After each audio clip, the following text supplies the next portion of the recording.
All right, what's up, y'all? Chrome Corner back again. Me and Charlie T are bringing our fight picks for UFC 283, Teixeira versus Hill. Charlie T, what's going on, bro? What's up? One of the first decent cards we've had in a hot minute. Yeah, every fighter on the card is ranked or champion, so that's, a little testament to the quality of the fighters on the card. Let's get rolling with the first fight on the card. First fight on the main card, I should say. We've got Paul Craig versus Johnny Walker. Paul Craig's coming in ranked number 9. Johnny Walker's ranked number 12. Craig is coming off of a loss. I mean, he's a guy that can pull up a submission at any moment. He's so good off of his back. But the thing is, he's not just a guy who can put a submission at any time. He's a guy who can knock you out as well. Yeah, and he's no slouch on the feet. He's not Johnny Walker, but... No, he's not, but at the same time, he's knocked out 2 guys who are fighting tomorrow. Shogun and Hill. Back to back. But he didn't knock Hill out, though. Only because he fucked his arm up, right? Well, I mean, yeah, but still, that counts. Yeah, TKO, I guess. Yeah, you're right. It was considered a TKO on the record. So, you're the guest, man. You got Craig or you got Walker. I mean, you're talking Craig up. Okay, well, here's why. Because Johnny Walker, I like the excitement he brings to the table. He's got heavy hands, but he's streaky. And except for his last fight, Craig has been on a roll. Like you say, he's a submission artist. He gets, especially that triangle choke he has. It's ridiculous. He has 8 of those triangles in his pro career. How many does he have in the UFC? Isn't it 3 or 4? 4. 4? Yeah. Dude is freaking insane on the ground. And I like Johnny Walker. It's just, with his style is hit or be hit. And, lucky for him, he hits more than he gets. I don't know. Here's how I see this fight going. I think Johnny lands a few shots, but I think Craig gets it to the ground, and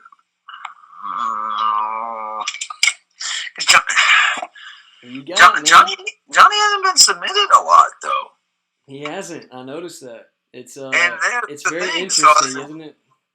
Yes, it is, and that's where I feel like it's the clash in this is going to come from Craig wanting to go to the ground and Johnny wanting to stand. But as we know, who has the advantage between a ground fighter and a stand-up fighter? Typically a ground fighter. Yes, exactly. So I'm taking Craig by unanimous decision. Okay, Craig by UD. Unanimous decision. Okay. Everything you said I pretty much agree with, man. In the same way that Craig has 8 triangles and 4 in the UFC, Walker has 15 KOs and 4 in the UFC. So both of them are pretty damn similar at how good they are at what they're good at, which is Craig specifically off his back, but just jiu-jitsu in general, and then Walker stand-up, being explosive, knees, elbows, punches, everything pretty much. And Walker's a lengthy guy. I'm sure he's a little bit longer than Craig. I would say most of the time his downfall is that, like you said, he's hit or be hit, and he doesn't have a great chin. So if he gets hit a lot, his chin it's not great. It's when you're at that high level, it's the best guys in the world. But I don't see Craig posing enough of a threat to get to it. And I think it comes down to this. I think Walker's going to get the best of him on the feet. Where the question mark lies for me is when Walker gets, at some point Craig's going to go to his back, I think, whether it's voluntary or gets hit. And does Walker play that game where he comes over the top with punches? If he does, I think he's going to screw himself and get put in a triangle or something like that. But if he plays it smart, which I'm going to bank on and go with Walker, if he plays it smart, I think whenever Craig goes down, he just backs away. And I'm going to go with Walker. I don't think this goes the whole 3 rounds. I think maybe Walker TKOs him in the 3rd. That's bold. I don't agree, but that's bold. Okay. There's our picks for the first one. We're already starting split paths here. Let's see if we can come back. We got Lauren Murphy versus Jessica Andrade. Lauren Murphy is ranked number 4. Jessica Andrade is ranked number 5. Andrade is the biggest favorite on the card at a negative 490. Which is a little surprising, just because like Lauren Murphy's no fucking slouch, man, and it's a little mind popping to see such a huge disparity in the odds in this fight, because before that Valentina Shevchenko fight, Lauren Murphy was just running through the division. She definitely deserves to be the favorite based on her resume, but I don't think it should be as significant of a favorite. I would probably put it at like a negative 200. That's fair. But this is we're to me picking this one first, and I think despite Murphy being tough and having a little streak behind her as of recent, I still think Andrade gets it done. I think that on the feet, she ends up hitting her with one, and then a barrage comes after that, and they're probably standing up against the fence, but Andrade is just swarming her, and they call it. That's what I'm going to go with. I'm going to go second round, TKO. Second round? Yeah, she may get... I want to say first, but man, first round is just... It's just not as... a lot of people are so tentative in the first, you know? So here's what people never look at, I feel like, in terms of, male fighters, not so much, but female fighters. Lauren Murphy's almost 9 years older than Jeff Raj. And you can say what you want, but I think that plays a factor in terms of, fighting. I mean, just like every other sport, age matters. But then again, Lauren Murphy, before that Valentina Shevchenko fight, was, she was really impressive. I think she strung off like 7 or 8 wins in a row. But Andrade is just a next level type fighter who I think she can make another title run. She's so dangerous from a stand up perspective. You look at who's beaten her recently. It's only been like champion. I think it was like Shevchenko. I think Zhang beat her for the title after she beat Rose for the first time, and then I think she lost a really close decision to Rose. I mean, she is a top level fighter. Oh yeah, she's got big names on her resume, both the win and loss column. But because her last fight, that was insane. That ending she had, that was like one of the most impressive submissions. I think she won like fight of the night on that, or some performance of the night, if I'm not mistaken. Yeah, she's a little firecracker, man. And I mean, I agree with your assessment. I think she overwhelms her with her stand up, and I think she clips her. I think she just comes on with a barrage, and I think she wins. I'm gonna go KO round 2. Ooh, KO. KO over TKO? Yeah, ooh. I'm going straight knockout. Straight starched. Oh, she's got the power. Yeah, she does. All right. The next fight of the night, we've got Neil Magny and Gilbert Burns. Gilbert Burns is ranked number 5. Neil Magny is ranked number 12. Burns is coming off of a loss, but as I just stated, he's ranked quite a bit higher than Magny. He's also a very large favorite at a negative 460. It's back to you, Charlie. Burns or Magny? Magny's a gritty dude. What do you got? Okay, here's the thing. Burns is coming off of a loss. He's basically coming off, I thought, again, when he fought Usman in that title fight, he was winning early on. I don't know what the fuck happened to him in round 3, but he just completely collapsed. Mm-hmm. He looked good against Stephen Thompson. I mean, the guy's a fucking top 3 welterweight, in my opinion. He's good, man.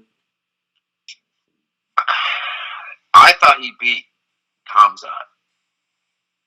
I thought he won that fight. Mm-hmm. I was shocked that they gave Khamzat a unanimous decision. Gilbert, I don't know.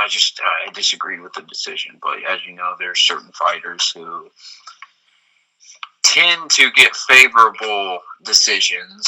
Mm-hmm. I'm not going to throw out any names. Hamzat, Sean O'Malley, Patty Finlove, whatever. But not going to name names. I'm not going to name names, but, I just don't think Neil Magny's on the level of Gilbert Burns. I mean, he's obviously a top 15 fighter. He's ranked, but anytime he's gone up against a top level guy in the division, I remember he fought Michael Chiesa, was it a couple years ago, thoroughly, beaten. I don't know. I think Gilbert Burns wins this by decision. I don't think it's that close. I think it's a good comeback. I think it's a good bounce back fight for him after that Khamzat fight. I'm interested to see what direction they take Burns after this fight, though. I want to see who they pit him against. Because I think the fight that they're aiming to make is Khamzat versus Colby. Mm-hmm. But for some reason, I don't feel like that's going to happen. So maybe Gilbert versus Colby, who knows? For some reason, I feel the same way. I don't think that's going to happen. Colby and Khamzat. It's like, I think the UFC kind of favors both of them a little bit. They don't want to see either one of those guys really just get beat down. And so they're kind of just, they want them to either eliminate themselves, on like a track that's kind of made for them, or have them two meet in the championship. That's my theory on that is, if you watch the Burns Khamzat fight, which of course you did, you saw that, Khamzat of course can land some heavy punches, but if you have a guy with a huge motor and a tank that doesn't empty, he's going to keep putting pressure on Khamzat. He's going to keep coming at him, and he's going to keep hitting him. And who's got the best motor in the UFC?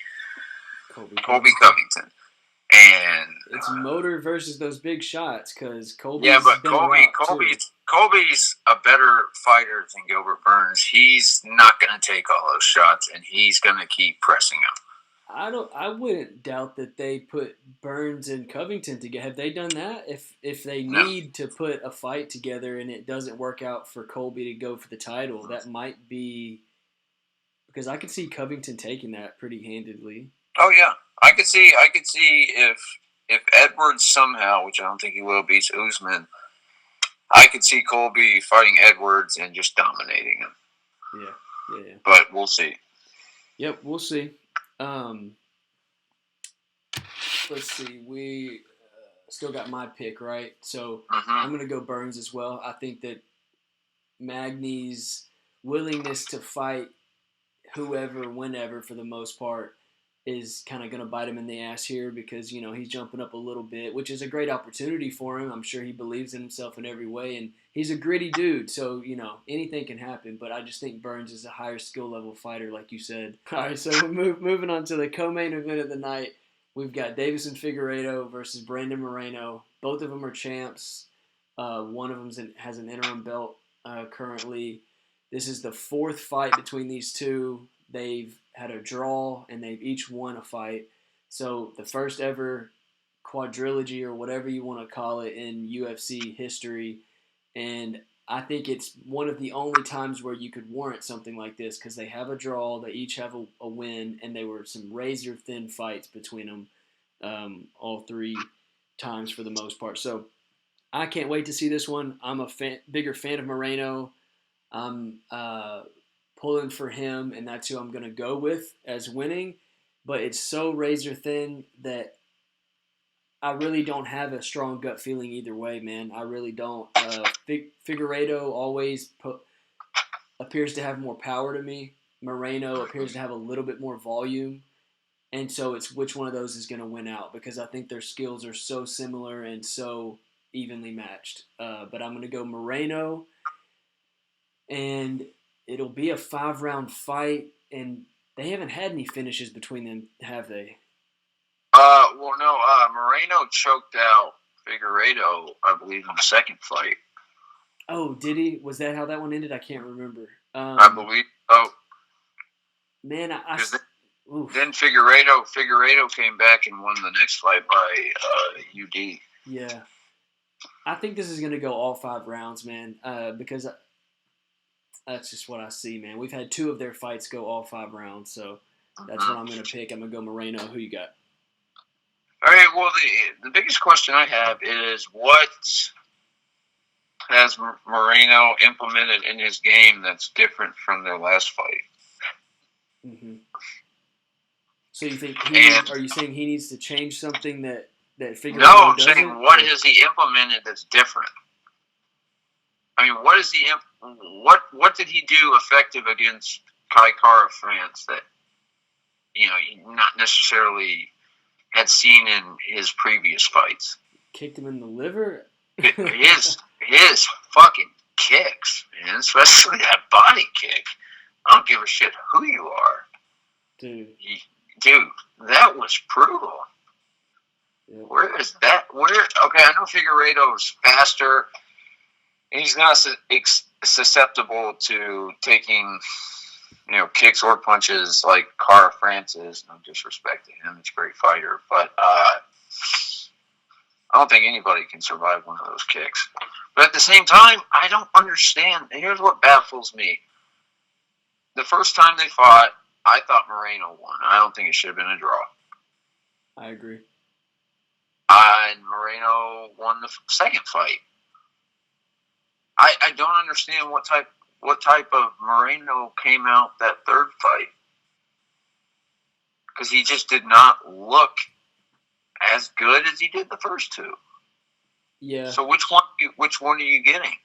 Right. If the Cara France fight is any indication, you're getting a heavily motivated, guy who's got some fucking lethal punches and kicks. But then again, I picked against Figueiredo the first time he fought Joseph Benavidez, and I regret that decision wholeheartedly because he knocked him out. I think it goes all 5 rounds too, but I think Figueiredo takes a split decision. Split decision. I think it's another close fight. It's going to be a close fight. It's the best fight on the card by far. Yeah, as far as not knowing who's going to win, I definitely agree with that. Absolutely. It should be. I mean, it should be the top fight on the card. I don't know why it's the co-main. It should be the last fight. Here's a couple things, and I don't want to spend too much time on this fight, so we stay under our 30-minute mark. But a couple things that are interesting to me about this, and one of them you just made me think of, is you said there was a different fighter in the first and second fight, which I agree with, versus the third fight for Moreno. What's the similar thing, or what's the difference, between the 2 fights and the third one? Do you remember? What? Moreno was fighting to try to win the belt the first 2, and he already had the belt in that third one. Now he's coming back around, having it taken away from him. That might be a key for him. Like he may fight better when he's chasing the belt. Another thing that's interesting to me is he was always, or not always, but he has trained with James Krause quite a bit. And I know you heard about the scandal, right, with the betting on fights. So we know that fighters are not allowed to be trained by James Krause right now because he's going through a legal situation.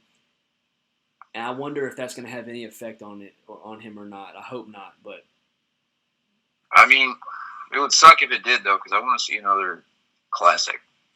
Yeah, I agree. Okay, so the main event of the night, we've got a championship bout in the light heavyweight division. Glover Teixeira versus Jamal Hill. Teixeira's ranked number 2. Jamal Hill's ranked number 7. This is for the title, but no one holds the title right now, so neither guy is champion. There's been a weird scenario in this division where Yuri Prochazka beat Glover Teixeira, but then Yuri's had a shoulder injury and couldn't fight in the rematch, and so they gave Ankalaev and Jan Blachowicz a chance to fight to see who would fight Glover. They got a draw decision, so nobody technically won, and that left Glover in a weird spot, and they just picked Jamal Hill to kind of jump up and fight him for the championship. So we're back to you for this pick. Who do you got and why? You ever seen? You ever in like a sports analogy of somebody doing something that just like fucks up their whole career? Like just they underperform at like the perfect timing, and it just like destroys their what could have been for them. Uh-huh.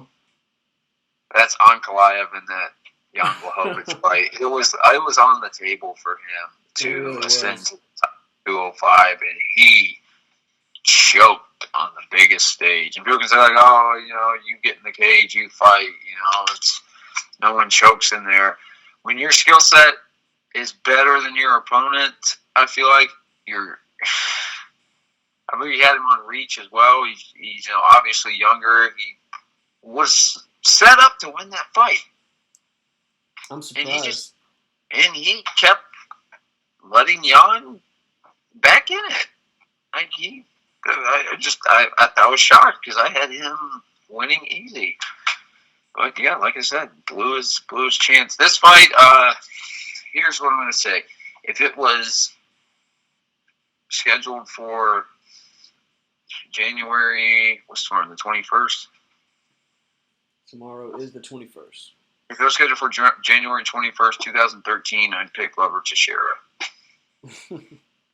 He's 43 years old. He'll be 44 this year. I mean, this guy's approaching Randy Couture, early to mid 2000 UFC run type age. That's true. This division sucks, though. I swear, the light heavyweight division used to be so good. Now it just fucking sucks. It does. It's awful. I mean, the fact that a guy's almost 44 is fighting for the belt. I mean, good for him. That's amazing for him, but I agree with what you're saying. I mean, the all-time, here's the thing, the real champion at light heavyweight is John Jones. He never was beaten. You know what? I think what should have happened, sorry to cut you off there, is, what's his name, that's had a tough go after the fight with John. He beat John. You think Dominic Reyes did? I think he beat, he based on points and rounds, he beat John that night and should have been the champ, and then he would have lost it after, or they would have rematched and he would have beat him. But I'm just saying, John's the best for sure. It's debatable. I mean, this fight, I think it's pretty cut and dry. I think Jamal Hill continues his streak of knockouts and knocks out Glover Teixeira in probably the second or third round. I'll go round 2. Yeah, okay. So you're going with the young buck. I am, just because, like I said, though, 10 years ago I'd pick Glover Teixeira because the guy's an amazing fighter with this streak he's been on, and the later part of his career is really impressive. I just think after watching his last fight, I think the tank's almost on empty. Okay. We definitely saw him get tired at the end of the fight in that last one. Here's where I think the difference lies, in my opinion, and this is why I'm going to go with Glover. I think that difference lies in the fact that Jamal Hill is not going to be able to put up the battle that Yuri did on the ground. And I think that's really what made Teixeira that tired. And I think if they get on the ground, Teixeira and Hill, I think Teixeira is going to dominate so much that he's not going to be as tired. I mean, Hill's young and scrappy. He may give him a run just as far as energy, but I don't think that he can put up the fight on the ground. And I think if Teixeira's smart, he's going to make sure it gets there, and he's going to get Jamal Hill tired. He's going to kind of drown him as much as he can throughout the rounds, and he's going to win.